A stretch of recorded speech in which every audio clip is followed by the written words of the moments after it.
7 కాన్స్టిట్యున్సీల్లో నెకరెకల్లు, మునుగోడు, భువనగిరి, ఇబ్రహీంపట్నం, ఆలేరు, తుంగతుర్తి, జనగాం 48 మండలాలు ఉన్నాయి దీంట్లో.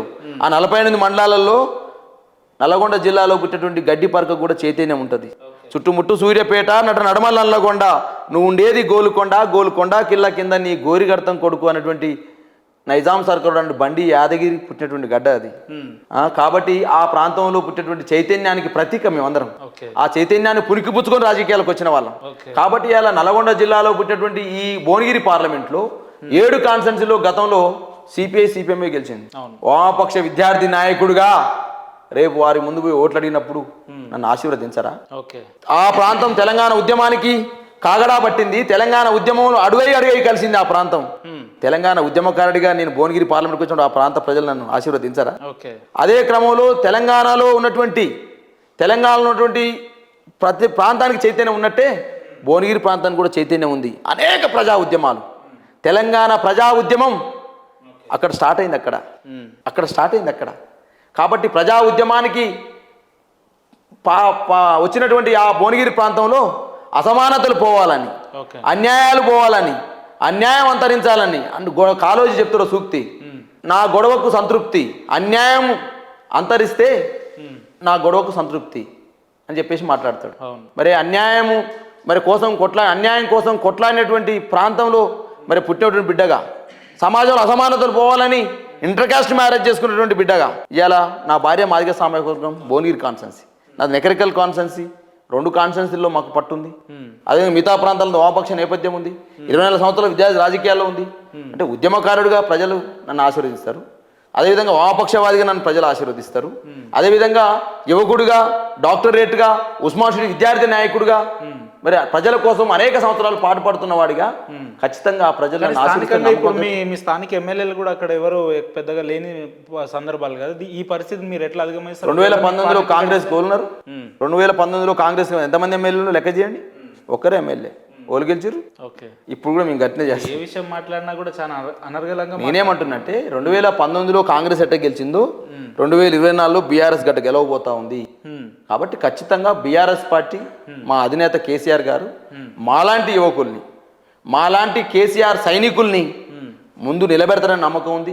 తెలంగాణ ఉద్యమంలో భాగస్వామ్యం మాకు ఇస్తారని నమ్మకం ఉంది. కాబట్టి ఇలా పార్లమెంట్ సీట్ అడుగుతా ఉన్నాం. మీకు ఈ ఆలోచన ఎందుకు వచ్చిందన్న? జనరల్గా అంటే అందరు నాయకుల దృష్టిలో ఉన్న మాట చెప్తున్నా, పార్టీ ఓడిపోగానే కొన్ని సంవత్సరాలు కొంత సైలెంట్ ఉందాంలే, దాని తర్వాత ఎన్నికల ఉద్దేశించి బయటకు వస్తామంటున్నారు. మీరు పార్టీ ఓడిపోయిన 1వ రోజు నుంచే ప్రజలలోకి వచ్చి ప్రజా సమస్యల మీద లేదంటే నేనంటూ నిలబడాలని చెప్పి ఇప్పుడు ఎక్కడా మీ స్థానికంగా మీ పార్టీ లేని పరిస్థితి, ఈ సందర్భాలు ఈ క్లిష్ట పరిస్థితులలో నేను నిలబడాలనే ఆలోచన మీకు ఎందుకు వచ్చింది? ఆపదలు ఉన్నప్పుడే అండగా ఉండాలి. తెలంగాణ ఉద్యమంలో కేసీఆర్ గారు వెనకాల నిలబడ్డం కాబట్టి సైనికులకు ఉన్నావు కాబట్టి ఇలా కార్పొరేషన్ చైర్మన్ అయినా. కాబట్టి లీడర్ అనేవారికి ప్రజలు అనేవాళ్ళు లీడర్ అనే వాళ్ళకి స్నేహితుడు అనేవారు, ఆప్తుడు అనేవాళ్ళు ఆపదలు ఉన్నప్పుడే ఉండాలి. ఇలా బీఆర్ఎస్ పార్టీ ఇలా ఏదో ఓడిపోయిందనో ఆపదలు ఉందనో వదిలిపెట్టుకోవడం కాదు. కేసీఆర్ నాయకత్వం ఎందుకు కావాలో, కేసీఆర్ ఎజెండా తెలంగాణకు ఎంత అవసరమో తెలిసిన వాడిగా నేను చెప్తా ఉన్నా. ఖచ్చితంగా బీఆర్ఎస్ పార్టీ సంబంధించి పార్లమెంట్ సీటు నేను ఇప్పుడేదో ఓడిపోయిన తర్వాత కడతలే. మందిరం, మసీద్, చర్చ్ ఓపెనింగ్ అయింది సెక్రటేరియట్లో. అందరు నీ లెక్కని అడిగారు. అందరు పోయి అసెంబ్లీ సీట్లు అడుగుతా ఉన్నారు. నేను మాత్రం పార్లమెంట్ సీట్ అడిగిన. నేను అయాలని అడిగిన సార్ని, కేసీఆర్ గారిని. అరే ఏంద్రపై అందరం అసెంబ్లీ సీట్లు అడుగుతున్నావు, పార్లమెంట్ అడుగుతున్నావు అంటే పార్లమెంట్ సిట్టింగ్లకు ఇస్తా ఉంటాం, అసెంబ్లీ అన్ని సిట్టింగ్లకు ఇస్తా ఉన్నాడు. కాబట్టి పార్లమెంట్ నాకు అవకాశం ఉంది. అక్కడ మా పార్టీ నుంచి గెలిచినటువంటి ఎంపీ అభ్యర్థి, ఓడిపోయినటువంటి ఎంపీ అభ్యర్థి వేరే పార్టీలో ఉన్నాడు. కాబట్టి స్పేస్ అక్కడ ఉంది. స్పేస్ కూడా నాకు షూట్ అవుతుంది. ఒకవైపు నెకరికల్, ఒకవైపు భువనగిరి, సామాజిక సమీకరణలు, బలహీన వర్గాలకు అనేక సార్లు అక్కడ అవకాశాలు ఇస్తా ఉన్నారు. 2009లో ఇచ్చినారు బలైన బీసీకి, 2014లో బీసీకి ఇచ్చినారు, 2019లో బీసీకి ఇచ్చినారు. కాబట్టి అవకాశం ఉన్న చోట రాజకీయాల్లో నాకు కావాలని కోరుకోవడం తప్ప అంటున్నాను. ఉపేందర్, నేను అడగొద్దా? 100% అడుగుతా ఉన్నా. అందుకనే కాబట్టి ప్రజల కోసం పనిచేసేటువంటి గుణము నాకుంది. ప్రజా సమస్యల్ని గొంతెత్తి చాటే అవకాశం నాకుంది. ఆ నేపథ్యం ఉన్నది. కాబట్టి ఇలా మీ టీవీ ద్వారా నేను ఒకటే స్లోగన్ ఇస్తా ఉన్నా. పల్లెటూరి పిల్లగాడు ప్రజా గొంతును ఎత్తుకొని పార్లమెంట్లో అడుగు పెడితే ప్రజా సమస్యలన్నీ కూడా పరిష్కారం అవుతవి. ఆ పల్లెటూరి పిల్లగాడు ప్రజా సమస్యలు గొంతెత్తి పార్లమెంటులో నినదించాలంటే ఈ పల్లెటూరు పిల్లగాడిని పార్లమెంటుకు పంపియండి అంటున్నాను నేను. దూదిమెట్ట బాలరాజు యాదవ్ని ఆశీర్వదించడం చెప్తాను. బాలరాజు యాదవ్ ఆ క్రమంలోనే మా పార్టీ నాయకత్వాన్ని కూడా మేము అట్లా రిక్వెస్ట్ చేసినప్పుడు అడిగినప్పుడు ఇవాళ నా బర్త్డే రోజు జనవరి 1 రోజు మా బీఆర్ఎస్ పార్టీ కేటీఆర్ గారు చెప్పినాను, హరీష్ రావు గారు చెప్పినాను, మా పార్టీ నాయకులు సెక్రటరీ జనరల్ కేశవరావు గారు చెప్పినాను. పార్లమెంట్ ఇస్తామని చెప్పి ముందే హామీ ఇచ్చారా మీకు మీ అధినాయకత్వం? రాజకీయాల్లో హామీలు ఉండవు. హామీలు ఇచ్చిరని మాట్లాడితే అంతకంటే అవివేకం లేదు. ఇక రాజకీయాల్లో హామీలు ఉండవు. రాజకీయాల్లో పని చేసుకుంటూ పోతుంది. మీకు సమాచారం అని ఉందా? నేనేమంటే రాజకీయాల్లో కనీసం మీకు సమాచారం అని రాజకీయాల్లో లీడర్ అనేవాడు ప్రామిసులతో బతకలేడు. రాజకీయాల్లో ప్రజలు నమ్ముకునే బతడు. రాజకీయాల్లో అవకాశాన్ని వెతుకుతూనే రాజకీయాల్లో మనం నిలవగలుగుతాం. ఇక రేపు వస్తుంది ఎల్లుండి ఇస్తాడు అనే దాన్ని ఎప్పుడు మనం రేపటికి రూపు లేదు.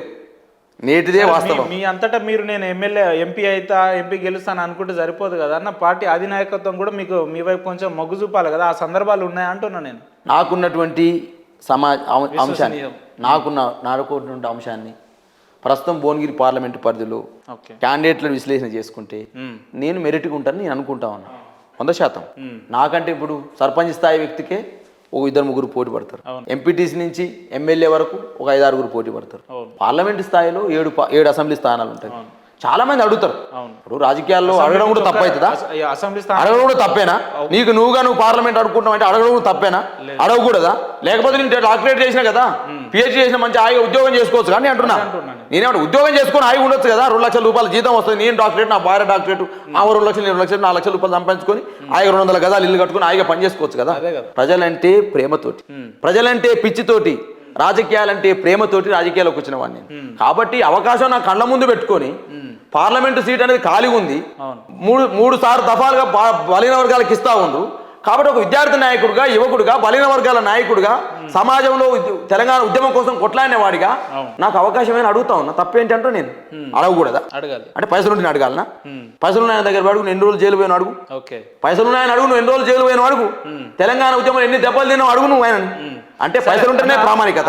ఇప్పుడు మీ గురించి తెలిసిన వాళ్ళకి ఏమో కానీ తెలియని వ్యక్తులకు తెలవాలి కాబట్టి అడుగుతున్నా. ఉద్యమం అంటున్నారు. ఉద్యమంలో ఏంది దూదిమెట్ల బాలరాజు యాదవ్ గారి డెడికేషన్ అంటే ఏం చెప్తారంటే? గూగుల్ కొట్టు, యూట్యూబ్ కొట్టు, తెలుస్తుంది. 2013 సెప్టెంబర్ 7వ తారీఖు నాడు జరిగిన సంఘటన ఏందో అడుగు. తెలంగాణ ఉద్యమంలో ఒక పేద విద్యార్థి నాయకుడు సైతం ఇవాళ హిస్టరీలో ఒక పేజ్ ఉందిగా మనకు. అంటే మనమే క్వశ్చన్ చదువుకునేటువంటి పరిస్థితి నుంచి మనమే క్వశ్చన్ అయ్యి ఆన్సర్ అయ్యే రూపంకి వచ్చినాం కదా తెలంగాణ హిస్టరీలో. ఎట్లా సాధ్యమైంది? తెలంగాణ ఉద్యమం అంటున్నాను నేను. ఇలా తెలంగాణ ప్రజలకు దూదిమెట్ట బాలరాజు యాదవ్కున్న బంధం పేగు బంధం. ఆ బంధమే తెలంగాణ బంధం అంటున్నాను. ఇవాళ ఆ తెలంగాణ బంధమే దూదిమెట్ట బాలరాజు యాదవ్ తయారు చేసింది. ఒకవేళ దూదిమెట్ట బాలరాజు అనేవాడు ఇలా మొదటి తల్లి ఉస్మాన్ యూనివర్సిటీ, మా అమ్మ నన్ను జన్మనిస్తే 2వ జన్మను ఉస్మాన్ యూనివర్సిటీ ఇచ్చింది. ఆ 2వ జన్మే గుర్తింపు జన్మ అంటుంది దాన్ని. ఇలా తెలంగాణ ఉద్యమానికి ఊపిరిపోసిన నేలపైన చదువుకున్న వాడిని, తెలంగాణ ఉద్యమంలో ఉస్మాన్ యూనివర్సిటీలో తయారై కేసీఆర్ అడుగుదాడులు నడిచిన వాడిని.